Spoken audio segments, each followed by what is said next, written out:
Hey, it's Rachel with the Charlotte Mason Plenary. So today I'm talking with Lacey Grim over at the Schoolhouse Life. We're talking Charlotte Mason, we're talking homesteading, and we're talking de-stressing for moms. Let's meet Lacey.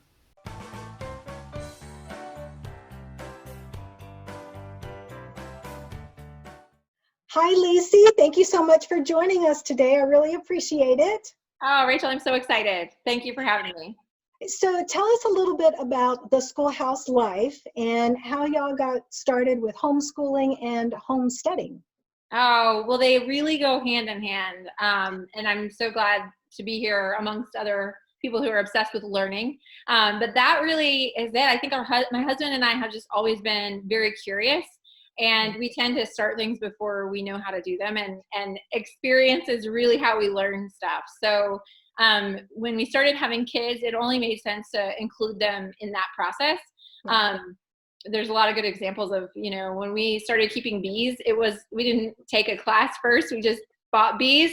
We bought a hive. Just jumped in. We just jump in. And so homestead we live on a homestead, and it really feels like the perfect place to explore all of those curiosities and just kind of dive in and try new things and learn through experience. So I'd say our homeschooling and our homesteading are pretty much inseparable. You can't really separate them. So. And that's the best part, right? That life is learning and learning is life. Absolutely. Yeah. Our motto is life as a schoolhouse. And that is really, I love it.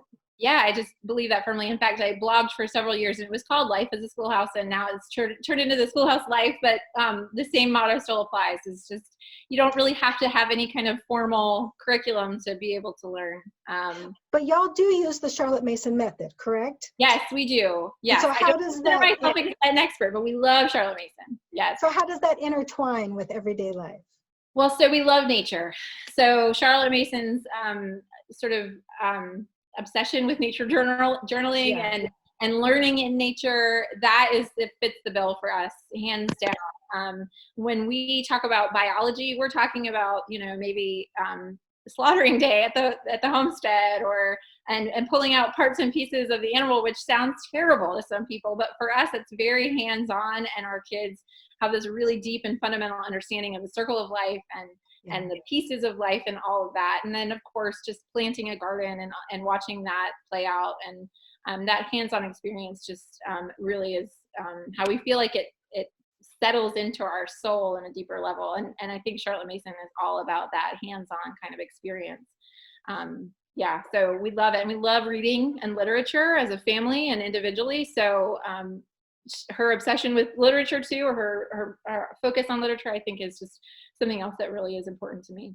And now you have a Facebook group too that you talk about all these kinds of, homesteading and oils and herbs and all of that, right? Tell us a little bit about that.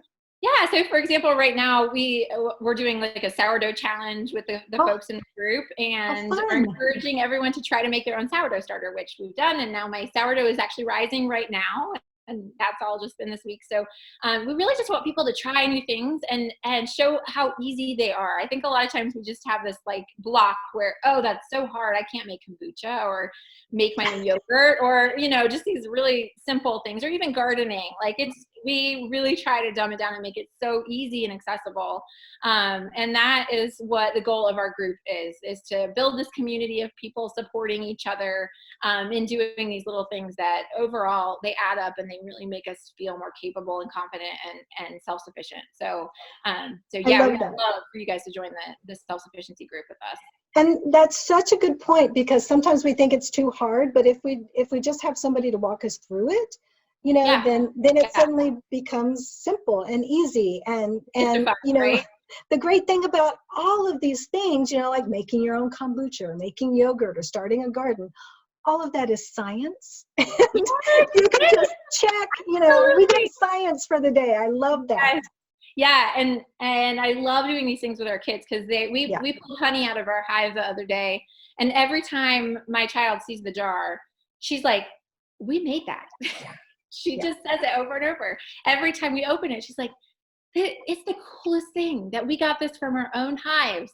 And I just, it's magic when that happens, and I want everyone to experience that magic, because it's just, there's nothing you can't replace it with any amount of money or any amount of success if you can't, have those little things. So all of that really can be considered like CM subjects, right? Because in the PNEU programs, there's a header that says work, and under that she has stuff like gardening and cooking and sewing and all those things that I would consider what I call the joy subjects, right? Yeah.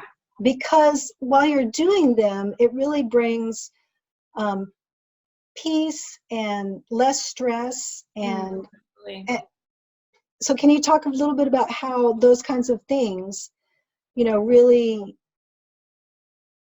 make your home life less stressful and more joyful, more meaningful? Yeah.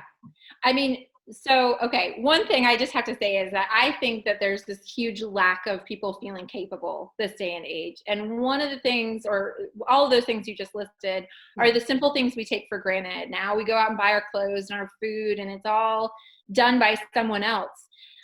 And we in school setting, we don't often get the experience of making something or doing something with our own two hands. If we can't retain the information and pass a test, we feel like we just don't have any capability at all, right? And that is just not where I think the most value lies. And when you make something with your own hands, we talked about this a little bit before, is you have this cortisol that's released, but it's more than that. I think it's an actual physical example of what you are capable of making with your own two hands. And I do believe that we were created to mimic the creation process. And so when we're making, something with our own two hands or tending the garden, we're experiencing that very fundamental need and craving in a very hands-on way. And so I don't know if that answers your question, but I can go off on a tangent. Okay. No, it's wonderful because, that's one of the things that I love about Charlotte Mason is that, there aren't any cutesy crafts that end up in the trash. No. Yeah. Yes. It's all about learning how and making things that are useful and beautiful. Absolutely. And that gives children the confidence to keep going, Yeah. So living on the homestead was we were very, we have sheep, right? And we have animals, and the kids really are responsible for almost all of the needs of those animals. And while that sounds like a lot to ask from kids this day and age, it's not really a new way of life, right? And they know what they're capable of. My 15-year-old always says, and she said it since she was like 13, she's just waiting until she's old enough because she's ready. Like, she can make meals, she can, for the whole family, she can do her own laundry. She knows, she just has all those basic concepts down. And anything beyond that, she's never going to be too old to learn. So I think that sometimes we have this reverse idea of, we've got to get these facts in them before they're too old to learn it. But the truth is, we need to get this like foundation where they know, I can grow my own garden, my own food. I'm capable. And the rest is sort of just icing on the cake. And I love that. There you go. But anyway, yeah. That's wonderful because, like you said, it's a foundation, and it gives them the confidence that they have the skills to then go out into the world and be successful adults. And I think that's so important. Yeah, and also that they're needed. I mean, we can't, our homestead doesn't survive unless they're on board.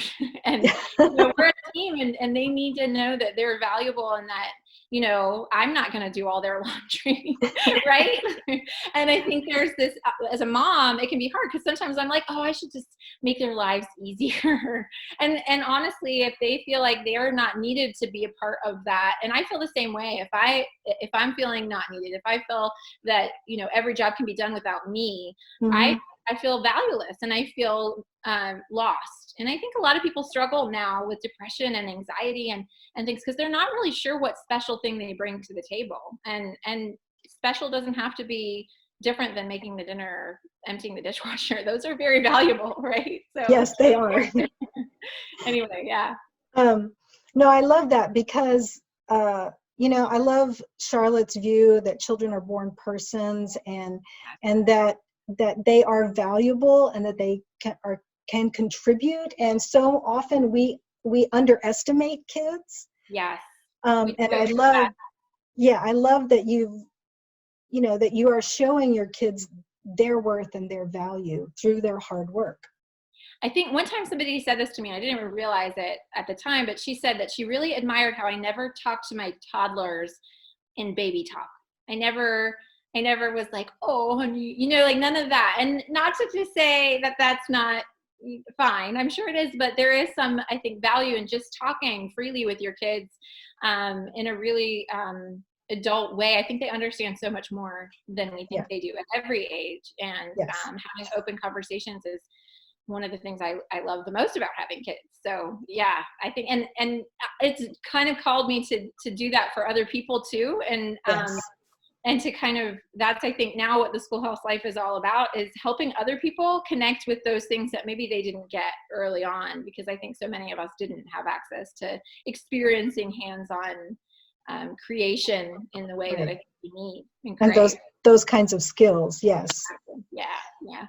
So I want to go back a little bit what you were saying earlier about stress levels, and especially for homeschool moms. So what are some of your tips on,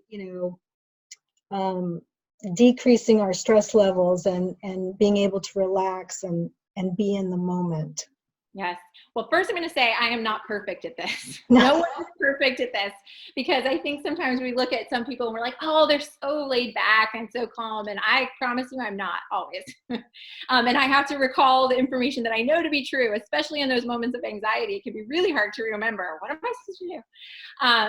But this is something, so we live on this farm, we grow herbs, and we've loved making like tinctures and salves and going out and picking some plantain or the things that we need in any given moment. But one of the things that I've been drawn to over the years is essential oils, because they make that so easy. It's like one step closer to, oh, they're just in my cabinet, right? I can just pull the lavender out and there it is. I don't have to use a tincture, which often tastes terrible. You just have it and it's easy. And so essential oils are one of the best tools, I think, for triggering your limbic system to release the good hormones very, very quickly. Our nose is really directly connected to the limbic system, and then which is your brain. So it's kind of cool because I can touch my brain with smell. And then the pituitary glands release all these good things like serotonin and the things that we want more of. And so I highly recommend having an arsenal of oils that you can turn to. And I just call them my allies, my friends, because now I'm just like, oh, I'm going to need some lavender right now. Or I actually need some peppermint because I can't stay focused, or I'm feeling just really drowsy or dreary or whatever. So having a few on hand is, I think, just a key element for me to feel like I have some control over any given emotion at any given moment. So yeah. Excellent. And you have a course that moms can take, a freebie, right? A free free course. Short Tell course. me about that. It's really simple, and it kind of steps you through my sort of top 10 oils that I call on a regular basis. It'll have a download that you can use to kind of, when you're in that moment, be like, oh, I'm going to use that guy. And anyone who completes this course actually will qualify to get a free sample from me. So if that's something you're interested, I would love to give you an experience with oils. And obviously we can't get together right now, no matter how far apart we are, even if you're, close. And so I'd be happy to mail you a small sample so you can experience that. Oh, that's so great. Talk about it all day until you have it in your face and you smell it. You just can't. Okay. Really. So how can moms find you then? What's your website, or where do they need to go? Well, actually, the best thing to do is we have a landing page, and we're going to set it up at schoolhouselife.com/mom stress.